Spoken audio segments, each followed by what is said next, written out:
So there's a few things I want to prep before I start actually working on my ID card. Number one, I saved a few photos to a folder in my pictures category here. So I decided on this one for the Leonia logo, but you decide what one you want to do. I found this picture of like outside of LHS on the website, so I'm going to use that. And I'm going to use Jimmy Fallon as my person because I just had a picture of him from last year's project. Okay. And then the other thing I need to decide is if I'm going to do a vertical or a horizontal card. So I've given you both here. And I know they say they're Illustrator, but it's just easier to draw that way. We're going to download one and we're going to open it in Photoshop. So I think I did horizontal already. So I would go to the three dots, open a new window, and then I would hit the download button and it's going to pop up somewhere over here. So I'm going to open up Photoshop and go to File, Open. I know I opened it already, so it's probably in here somewhere. And it generally goes to your Downloads folder. There we go. ID card pattern, horizontal. That's what I'm looking for. So this box is probably going to come up first. There's really nothing you need to do, which is really nice. You just press OK. And then there is our project. Thank you. So, like I said before, it's an Illustrator document, but we're going to build it in Photoshop for this one. It's going to make making the background and different things like that a lot easier. So we are working in Photoshop, just to remind ourselves here. So now it's a matter of like working all of those pieces into my puzzle here. And you're going to work off your sketch. I totally understand, and it's totally normal that your sketch is going to deviate from what happens on here. It just, your handwriting's not the same. The dimensions are all a little different. So that's totally normal. When I want to import those pictures we talked about before, there's a bunch of ways we can do it. I like to just go to File, Open, and I'm going to go to my pictures, ID card photos, and I'll start with Jimmy Fallon. So like we talked about with the picture before, we're really just looking for like a headshot and barely any shoulders. So I like to use our friend the crop tool for that. Like I definitely don't need the garbage on the side.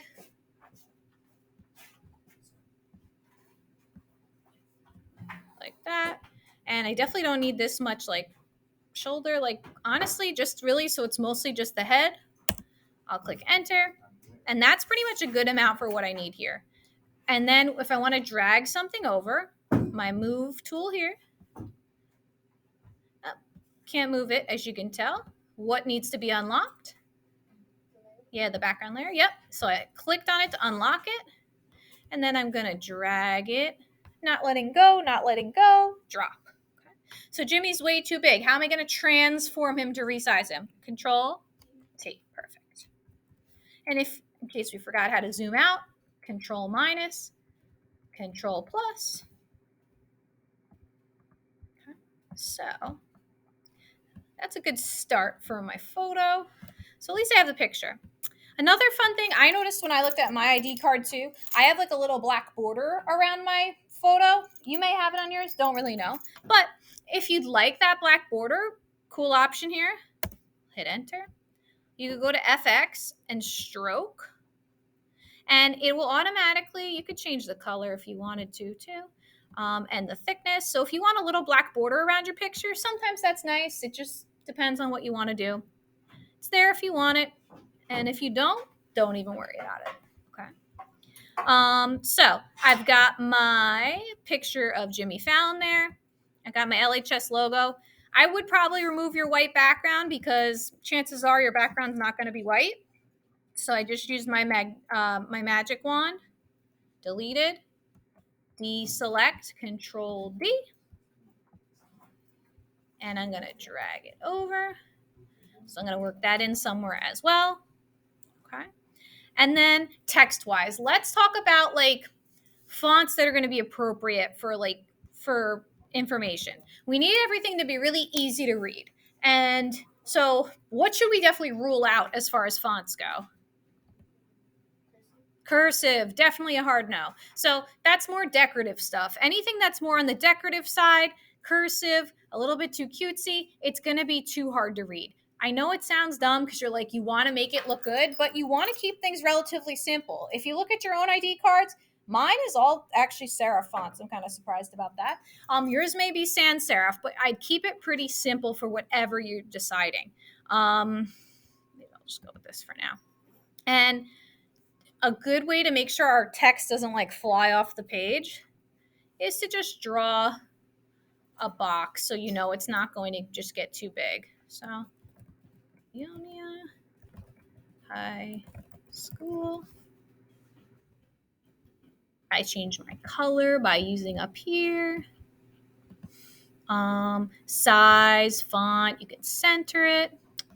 I like to go to window character, especially if you need to adjust like the spacing between the lines. So maybe I'll make like Leonia really big, but not high school. So maybe like 20. I could probably go bigger. 24. And then you're probably like, oh, maybe I want to adjust the space between my lines. That's this little A on top of the A, also known as the leading. So you can kind of bring those lines closer or farther apart too. Again, are you going to use every one of the things I'm going over today? No, but they're here for reference. So you have it. So checking my to-do list here. I've got my photo of the person. I've got my school logo. It says Leonia High School. What other information am I going to need to put on here? Yeah, I'm going to need to put the person's name. And I was also going to have you put their graduation year. So I don't care if you do like grade 11 or you do class of 2025 or even just 2025. I have no preference. You decide what's going to work better. I'll leave that part up to you. Do you think I want to keep like my fonts the same for like the title and also like the person's name? What do you think? Yes or no? No? I'd probably go with more of a no on that. You want it like this, you want them to at least look different. So maybe like one's really bold, or maybe one is like a little bit, I just want them to be a little bit different in that sense. So it's easier to distinguish them from each other. So this one's actually thinner and it's condensed. Color, like color for your text. It depends on what your background is. I'd still try and keep in like your Leonia theme, but you just want to have good contrast. So that way, when I'm looking at my ID card, like if I had like black lettering on a gray background, I'd be like, oh, it's so hard to see. But it's really more about like the contrast. Okay? So I've got the name there, and then maybe actually up underneath I could put 2025 or something like that. I like that idea actually. I can even put it in like a box or something later. Ooh, maybe I even make it maroon, or I'm going to make it gray because I think I'm going to have a maroon background later. Huh, I like that. A little different. All right. So that's the stuff you probably knew, and I'm not so worried about you with. The part that's a little trickier is like coming up with a background design, because placing all this stuff, you know how to do that. You're really good at that. But when we get to the background, that can be a little hinky. So I'm going to give you some options because there's just like so many different things you can do. So I'm going to open up the little LHS picture here. And I don't think there's anything I want to edit. Let's say you want to make it like more black and white to kind of adjust it. You could do something like that. Control U. And then you could just break down the saturation like that. So maybe I'll do that. Let's start with that. You don't have to, but again, giving you lots of options. And then definitely got to drag this layer all the way down. Cool. And then I'll use Control T. And I'm probably not going to get the whole picture in here, but we'll see what we get. Probably don't need the trees so much. Oops.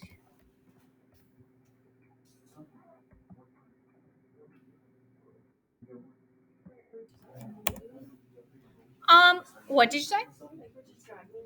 I opened it in a new tag, and then new tab, and then I dragged it in with my move tool. You just have to make sure you unlock it. That's been the problem. That's been a tricky. No, it's just giving you options. Okay, guys. Thank you. So another option. A lot of you want to add like maroon stuff, things like that. You could add just basic shapes. A lot of you said, "Oh, I want a border." So I'm going to show you how to put a border on too. That will give you a nice option. And if you want to make something like a maroonish overlay, so that's kind of like the one that was on. I'll give you a little example here. Like I think the University of Delaware one.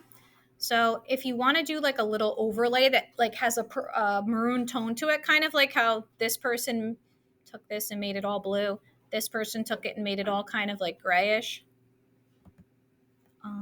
I can go to my picture, FX, and I'm going to use color overlay. And we just use that with our color wheel, except right now it's gray and that's sad.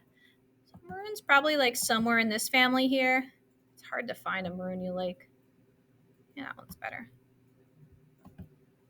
And usually like a multiply, lighten, not that one. So that gives you, if you play around with it a little bit, you can try different effects for your background if you want like a maroonish to go over it. So that gives you a cool option. Okay. But then we also have to worry about like, we have to be able to see what we're working on too. So you're always free to add like boxes and shapes. So you have that here. So you could go in and add boxes. So I can put one around here. Maybe I'll just do like a border to show you how to do that. I could pick this one with a little slash. You got no fill.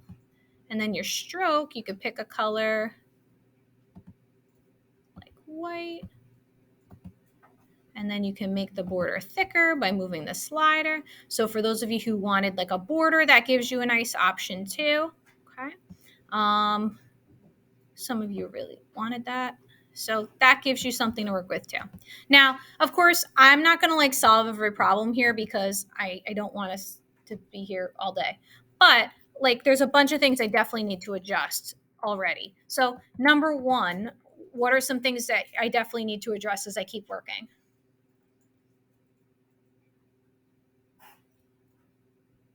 Go ahead, Mary. Sorry. The border. Yeah, like the text is like in the border here, so that's definitely going to be an issue. Okay. So I want to make sure if I do have a border, like I worked everything, like nothing's like hanging off of it. So I probably have to shift all this stuff up. What else is difficult to see right now? Go ahead, Mar. Yeah, the text, the Leonia High School part. So if that tends to be an issue, some people put like another box behind it or a rectangle, or maybe the picture isn't going to be as large. Like that's another thing you may want to decide as well. Okay. So there are, of course, little tweaks, but I'm just not going to go into all those right now. The last thing I want to go over is like trying to just show off like the corners and like the little cutout here. So here's what I like to do. I like to drag that layer all the way to the tippy top. Okay. And I usually just use my magic wand and I delete the white on the inside and I go in each corner and I'll delete the white there too. Actually, that's probably have to delete from my border. Yeah. Honestly, you can keep the corner there because usually I just let people cut it out if it's white. If not, you could right click and rasterize your corners and then delete and delete from all the layers. That part I'm really not super upset about. I'm really more concerned that I can, see the little cutout for to clip your ID tag in, and that I can just see the corners. At the end, I don't have a problem if it hangs over because we would obviously cut it out. And if it was getting cut out, it wouldn't print. Okay. But I think I put all the information on here otherwise, and it's just a matter of moving things around. So it's not a ton to do, but it is tricky to figure out like what's going to work well and what's not going to work well. One more thing, because I keep forgetting to show you this. If you want to adjust the opacity of something, forgive me. So like when you're looking at this card here from Amherst College, where like the background picture is like super, super light, and maybe you want your picture to just be like not as powerful in the background. If you ever want to adjust the opacity and make like that light effect on a picture, you can adjust the opacity of a one individual layer by moving this slider over here. So, that was way too light. But you can see that you can adjust little by little and get that kind of effect as well too. It just depends on what you're going to work on And you're also welcome to like try effects that I haven't gone over. I just tried to like cover all the bases, but without like making you super miserable in the process. Um, is there anything else you think you want me to go over before we get going? All right, cool. Hopefully we covered all the bases.